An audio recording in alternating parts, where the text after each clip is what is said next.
তুহিন খান, আপনি একটু আমাদের বলবেন যে কুয়েটের যে ঘটনা, শুধু এই যে আসনাত আবদুল্লাহর ব্যাপারে যেটা আমরা শুনলাম, নাসির যেমনটি বললেন, কিন্তু এর আগেও আমরা দেখেছি বিভিন্ন ঘটনা, রূপায়ণ টাওয়ারের ঘটনা বা আপনার অন্যান্য সংঘর্ষ আমরা দেখেছি, হাসনাত ওখানে এগিয়ে গেছে। তো এর মধ্যে দিয়ে কী হয় যে এটা তো রাষ্ট্রের এক ধরনের নির্লিপ্ততা টের পায় এবং রাজনৈতিক যে আধিপত্য আপনারা দেখাচ্ছেন, যে আপনাদের একটা আধিপত্য আছে, এটা নাগরিক কমিটির পক্ষ থেকে আপনার মন্তব্য কি, আপনি ব্যাখ্যা দেবেন?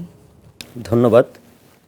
কুয়েটে যেই ঘটনাটি ঘটেছে খুবই মর্মান্তিক ঘটনা, এবং শুধু কুয়েট নয়, আজকে সিলেটের এমসি কলেজে যেই ঘটনাটি ঘটেছে এটিও খুবই অশনি সংকেত আমাদের রাজনীতির জন্য। সর্বোপরি বিভিন্ন জায়গায় যেই সংঘাত এবং সংঘর্ষগুলি হচ্ছে সেগুলি খুবই মর্মান্তিক। আমি এখানে দুটি ব্যাপার বলবো। একটি হলো যে ছাত্র যেখানে বৈষম্য বিরোধীর যে কমিটির কথা নাসির ভাই সেখানে বললেন, বৈষম্য বিরোধীর কমিটিটা কিন্তু পরবর্তীতে ছাত্রছাত্রীদের চাপের মুখে সেটি ডিসলভ করা হয়। সেই কমিটিটা, যে আহ্বায়ক কমিটিটা সেখানে কুয়েটে বৈষম্য বিরোধীদের ছিল, হ্যাঁ সেটা হতে পারে, সেটা আমি সেটা বলছি না। আমি বলছি যে সাধারণ শিক্ষার্থীদের এখানে যেই এজেন্সিটা, যেমন আজকে যদি আপনি দেখেন কুয়েটে আজকে কিন্তু সাধারণ শিক্ষার্থীদের একটি লাল কার্ড প্রদর্শনী একটি হয়েছে, সেখানে কিন্তু তারা মিছিল দিয়েছে যে সন্ত্রাসী শিবির মানি না, সন্ত্রাসী ছাত্রদল মানি না, এই ধরনের মিছিল তারা দিয়েছে। তো ধরেন এইখানে সাধারণ শিক্ষার্থীদেরও এটা সব জায়গায় থাকে, আমি সেটা সাপোর্ট করি না, দ্যাটস অ্যানাদার থিং, বাট সাধারণ শিক্ষার্থীদের কিন্তু একটা রাজনীতি বিমুখ এক ধরনের একটা থাকে সব সময়, যে রাজনীতি হলে মারামারি হয়, হানাহানি হয়, আমরা রাজনীতি চাই না, এই ধরনের এক ধরনের মনোভাব সেটা কিন্তু সাধারণ শিক্ষার্থীদের থাকে। আমরা সেটা ঢাবিতেও দেখেছি, অভ্যুত্থান চলাকালে তারা যখন ক্যাম্পাস থেকে ছাত্রলীগকে বের করে দিচ্ছিল তখন তারা প্রত্যেকটা হলে হলে সিগনেচার নিচ্ছিল যে রাজনীতি চলবে না। আমি যদিও সেই দাবির সাথে আমি একমত নই, সেটা অ্যানাদার থিং, বাট এরকম থাকে। তো এটা হলো একটা ব্যাপার। এখন এই যে ওমর ফারুক সাহেব, যিনি বলা হচ্ছে যে যিনি সেখানকার আহ্বায়ক, কিংবা এই যে ঘটনাগুলি ঘটছে, এই ঘটনাগুলি কিন্তু এই যে দেখেন বৈষম্য বিরোধী ছাত্র আন্দোলনের সেখানে কমিটি ডিসলভ হয়েছে, এবং ওমর ফারুক সাহেব তিনি এখন অফিসিয়ালি তো বৈষম্য বিরোধীর কোনো পদে নাই, তিনি একজন ইন্ডিভিজুয়াল হিসেবে আছেন। আবার বিভিন্ন জায়গায় আমি যেটা আগেও বেশ কয়েকবার বলেছি যে বিভিন্ন জায়গায় বৈষম্য বিরোধীর যে কমিটিগুলি হচ্ছে, বৈষম্য বিরোধী ছাত্র আন্দোলন, আপনি জানেন যে বৈষম্য বিরোধী ছাত্র আন্দোলন একটা হাইব্রিড প্ল্যাটফর্ম। এখানে অনেক দলের অনেক মতের মানুষজন অভ্যুত্থানের সময় একত্র হয়েছিল, এবং পরবর্তীতে যখন তারা কমিটি করা শুরু করে, একটা দল গঠন প্রক্রিয়ার মধ্য দিয়ে যখন যাওয়া শুরু করে, তখন বিভিন্ন ছাত্র সংগঠন নিজেদের সেখান থেকে গুটিয়ে নিয়েছে। আবার একই সাথে বিভিন্ন ছাত্র সংগঠন সেটা করেও নাই।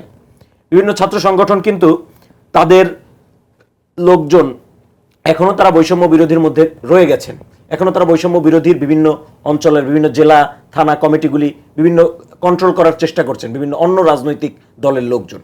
সুতরাং এই যে ব্যাপারটি, এই যে এই অবস্থাটির কারণেই কিন্তু বিভিন্ন জায়গায় বৈষম্য বিরোধী ছাত্র আন্দোলন নামে অনেক কিছু ঘটছে। আপনি দেখছেন বিভিন্ন জায়গায় বৈষম্য বিরোধী ছাত্র আন্দোলন নামে কোথাও, যেমন ময়মনসিংহে এখানে ওই যে হল তল্লাশি হলো, তারপরে আপনার এই কুয়েটের যেই ঘটনা, আরও বিভিন্ন জায়গায় যেই ঘটনা, চাঁদাবাজির ঘটনা ঘটছে বৈষম্য বিরোধী ছাত্র আন্দোলনের নামে, কোথাও সন্ত্রাসী ছাড়িয়ে আনার ঘটনা ঘটছে।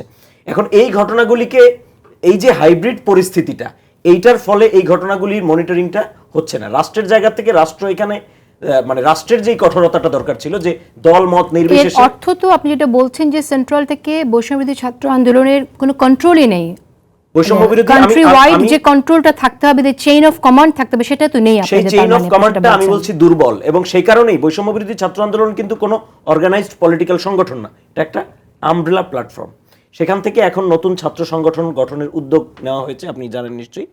তো এই নতুন ছাত্র, এখানেও একটু বলি, আপনার নতুন ছাত্র সংগঠন যেটা হচ্ছে, একদিকে নতুন ছাত্র সংগঠন হচ্ছে এখানে, আবার আরেকদিকে বলা হচ্ছে যে ছাত্র রাজনীতি হবে না, তো এটাও তো একটা ছাত্র সংগঠন হচ্ছে, তাই না? তো কোথাও হবে কোথাও হবে না, ছাত্র রাজনীতি হবে না। দেখেন কুয়েটের যে ব্যাপারটা, সে কুয়েটের ব্যাপারটা কিন্তু শুধু শিক্ষার্থীদের না, কুয়েটে অফিসিয়ালি ছাত্র রাজনীতি নিষিদ্ধ, মানে এই মিছিলের আগে। আপনি কি এটা একমত যে কুয়েটে আসলে ছাত্র রাজনীতি নিষিদ্ধ থাকা উচিত? যদি সেই আলাপে যান তাহলে সেটা ডিফারেন্ট আলাপ, আমি সেটা করব যে ছাত্র রাজনীতি আমি চাই কি চাই না, কিন্তু কুয়েটে কিন্তু অফিসিয়ালি নিষিদ্ধ ছিল। তারপরে এই নিষিদ্ধ থাকার মধ্যেই বৈষম্য বিরোধী আহ্বায়ক কমিটি দিয়েছে, তাদের বিরুদ্ধে লোকজন কথা বলেছে, তারা কমিটি ডিসলভ করেছে, এবং সেখানে শিবিরেরও কমিটি আছে বলে আমরা এবং আমি মানে তাদের প্রকাশ্য কোনো কমিটি নেই, কিন্তু সেখানে অনেক লোকজন মানে আলাপ আলোচনার মধ্য দিয়ে উঠে এসেছে যেখানে সেখানে শিবিরের অনেক লোকজন সেখানে আছে। সুতরাং এই যে পরিস্থিতিটা, কুয়েটের কথা বলছি, যেমন ধরেন খুলনা ইউনিভার্সিটিতেও অফিসিয়ালি ছাত্র রাজনীতি নিষিদ্ধ, এখন কোথাও নিষিদ্ধ থাকবে কোথাও থাকবে না, এই পরিস্থিতিটা আমরা মানবো কিনা, that's another issue, another debate, সেটা আমরা নিশ্চয়ই করব।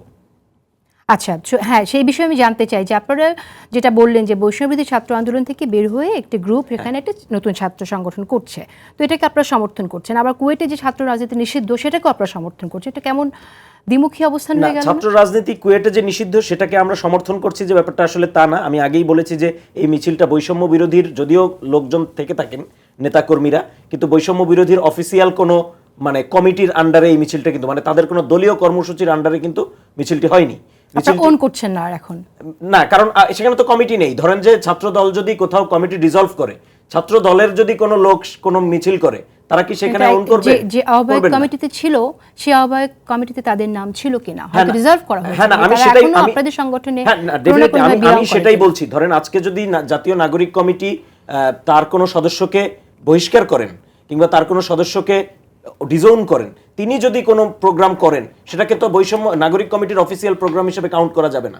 না করা যাবে না, কিন্তু সাবস্ক্রাইব করেছে, তারপরেও তো আপনি এখানে মানে আমি বলছি যে, এবং আমরা দেখেছি যে এই আন্দোলনের সাথে অনেক সাধারণ শিক্ষার্থীদের ইনভলভমেন্ট। যেমন আপনি আব্দুল্লাহ আল সৈকত নামে একটি ছেলে, তিনি কিন্তু ফেসবুকে এই ঘটনাকে কেন্দ্র করে সেখানে যে সাধারণ শিক্ষার্থীরা এই আন্দোলনটি করছে সেটিকে তিনি তুলে ধরার চেষ্টা করছেন। তিনি কিন্তু বৈষম্য বিরোধীর কেউ না, বৈষম্য বিরোধীর কমিটিতে তিনি একটি বামপন্থী সম্ভবত ছাত্র রাজনীতির সাথে যুক্ত ছিলেন, এবং বৈষম্য বিরোধীর প্যাডে তার নাম দেওয়ার পরে তিনি কিন্তু নিজে ঘোষণা দিয়েছেন যে আমি বৈষম্য বিরোধীর কেউ না, আমাকে না জানিয়ে এই প্যাডে নাম দেওয়া হয়েছে। আচ্ছা, একটু কথা আমাকে বলুন, এই যে সাধারণ শিক্ষার্থীরা আপনি যাদের কথা বলছেন, অনেকে বলছে সাধারণ শিক্ষার্থীও সবাই সাধারণ শিক্ষার্থী না, সাধারণ শিক্ষার্থীর মধ্যেও অন্য অনেক দলের সমর্থক, ছাত্র সংগঠনের সমর্থক কর্মীরা আছে, এটা অনেকে বলছেন। তারপরও আমি যদি আপনার তর্কের খাতিরে আমি আপনার জায়গায় আসি, আপনি বলছেন সাধারণ শিক্ষার্থীরা তারা ছাত্র রাজনীতি দেখতে চায় না বিশ্ববিদ্যালয়ে। একটা সময় ছিল যখন আপনার ছাত্রলীগের অপকর্মের জন্য বিশ্ববিদ্যালয়ে ছাত্র রাজনীতি বন্ধ হয়ে যাক, সেরকম একটি আকাঙ্ক্ষা বা দাবি উঠেছিল। এখন যে সাধারণ শিক্ষার্থীরা ছাত্র রাজনীতি চায় না এটা বলছে, এটা তাদেরকে আপনারা আস্থায় রাখতে পারছেন না? আপনারা কি ব্যক্তিগতভাবে বা সংগঠনে, আপনার ব্যক্তিগত মত এবং সংগঠন থেকেও কি আপনারা মনে করেন যে ছাত্র রাজনীতি সব জায়গায় বন্ধ হয়ে যাওয়া উচিত? না, দেখেন, আমি কিন্তু এটা বলি নাই যে সাধারণ শিক্ষার্থীরা ছাত্র রাজনীতি চায় না। সাধারণ শিক্ষার্থীদের মধ্যেও অসাধারণ শিক্ষার্থী আছে, সাধারণ শিক্ষার্থীদের মধ্যে দলীয় মেন্টালিটির শিক্ষার্থী আছে।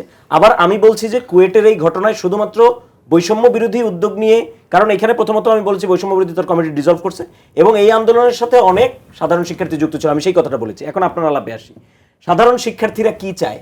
সাধারণ শিক্ষার্থীরা কি চায় এটা তো অনেক বড় বিস্তৃত আলোচনা। সাধারণ শিক্ষার্থী সবাই তো এক না, মানে সাধারণ শিক্ষার্থী কোট আনকোট যারা আছে, যখন আমরা বলছি সাধারণ শিক্ষার্থী, তখন তো সাধারণ শিক্ষার্থী এটাই বলতে হবে আমাকে। না, আমি সেটাই বলছি যে সাধারণ শিক্ষার্থীরা এক একজন এক এক জিনিস চায়, নিশ্চয়ই তাই, সেটা আমরা বলছি। কিন্তু ছাত্র রাজনীতির ব্যাপারে আমরা কি বলছি? আমরা ডেফিনেটলি ছাত্র রাজনীতি চাই, কারণ যদি আমরা ছাত্র রাজনীতি না চাইতাম তাহলে আমরা ছাত্র সংগঠন তো করতাম না, ছাত্র সংগঠন করার উদ্যোগও আমরা নিতাম না। ছাত্র রাজনীতি থাকবে, কিন্তু ছাত্র রাজনীতি আপনি যেটা বলেছেন খুবই কারেক্টলি বলেছেন যে ছাত্রলীগের আমলে মানুষ ছাত্র রাজনীতি নিষিদ্ধ চাইতো, কারণ ওটা আসলে ছাত্র রাজনীতি ছিল না, ওটা ছিল ছাত্রলীগের দখলদারিত্ব, একদলীয় রাজনীতি। আমরা চাই বহুদলীয় গণতান্ত্রিক ক্যাম্পাস, বহুদলীয় ছাত্র রাজনীতি। কিন্তু আমরা বলছি কি, আমরা বলছি যে ছাত্র রাজনীতিটার গুণগত মানোন্নয়ন দরকার। ছাত্র রাজনীতিতে ধরেন এই যে ক্যাম্পাসে অস্ত্রের ব্যবহার, বাহির থেকে লোকজন নিয়ে এসে ক্যাম্পাসে হামলা, এই যে ঘটনাগুলি আপনি দেখেন, মানে আপনি ঢাকার বাইরের অনেক ক্যাম্পাসে দেখবেন যেখানে ক্যাম্পাসের রাজনীতি নিয়ন্ত্রণ করে এলাকার লিডাররা। তারা কোনো কিছু ক্যাম্পাসে হলেই তারা লোকজন পাঠিয়ে দেন, সেখানে ক্যাম্পাসে অস্ত্রের একটা হানাহানি মারামারি কাটাকাটি হয়। তারপরে ধরেন ক্যাম্পাসে এই যে অসুস্থ যেই রাজনীতিটা, এই অসুস্থ রাজনীতির বিপক্ষে আসলে আমরা কথা বলছি, সেটা যেই করুক। আজকে সিলেটের এমসি কলেজে যেই ঘটনা ঘটেছে সেটির বিরুদ্ধেও কিন্তু আমরা প্রতিবাদ মিছিল করেছি এবং আমরা সেটিরও কিন্তু প্রতিবাদ জানিয়েছি। খুবই অনাকাঙ্ক্ষিত ঘটনা, কিন্তু আমি বলতে চাইছি যে ছাত্র রাজনীতি নিষিদ্ধের পক্ষে যারা অবস্থান নিয়েছিল এর পরে তো ঘটনাটি ঘটলো, তো এর আগেই যে অবস্থানটা ছিল সেটা কেন ছিল সেই বিষয়টা আমি জানতে চাই। সেটা ছিল, আমি সেটা ব্যাখ্যা করেছি, সেটা ছিল সম্ভবত আমার ধারণা, যেহেতু কুয়েটে যেমন ধরেন খুলনায় আগের থেকে ছাত্র রাজনীতি নিষিদ্ধ আছে, হঠাৎ করে কেউ যদি এসে ফর্ম দেয় তখন কিন্তু ওই যে আগের যে সেন্টিমেন্ট, এক জায়গায় ধরেন একটা ট্র্যাডিশন চালু আছে, ওই ট্র্যাডিশনের মাইন্ডে কিন্তু অনেক মানুষ চলে। ধরেন বাংলাদেশে তাহলে সারা বাংলাদেশে এক একটি ইনস্টিটিউশনে এক এক রকম পলিসি হবে, এক এক রকম চাওয়া হবে। এই পলিসি আসলে হওয়া, আমি মনে করি এই পলিসি হওয়া উচিত না। এখন এই পলিসি কি বাংলাদেশের বিভিন্ন কনটেক্সটে কিন্তু এই পলিসি হয়ে গেছে বিভিন্ন সময়। ধরেন বুয়েটে এখন নিষিদ্ধ ছাত্র রাজনীতি, কুয়েটে নিষিদ্ধ, খুলনায় নিষিদ্ধ। আমি মনে করি যে পলিসি, আমি সে কারণে লিখেছিও আমি যে ছাত্রদল চাইলে এটি আইনি প্রক্রিয়ায় মোকাবেলা করতে পারতেন। কেন এক ইনস্টিটিউটে মানে ক্যাম্পাসে রাজনীতি থাকবে, আরেক জায়গায় থাকবে না, তারা রিড করতে পারতেন, তারা অনেক এই প্রসেসে তারা আগাতে পারতেন। আমি সেটা লিখেছি, সেটাই একটি গণতান্ত্রিক প্রক্রিয়া হতে পারত।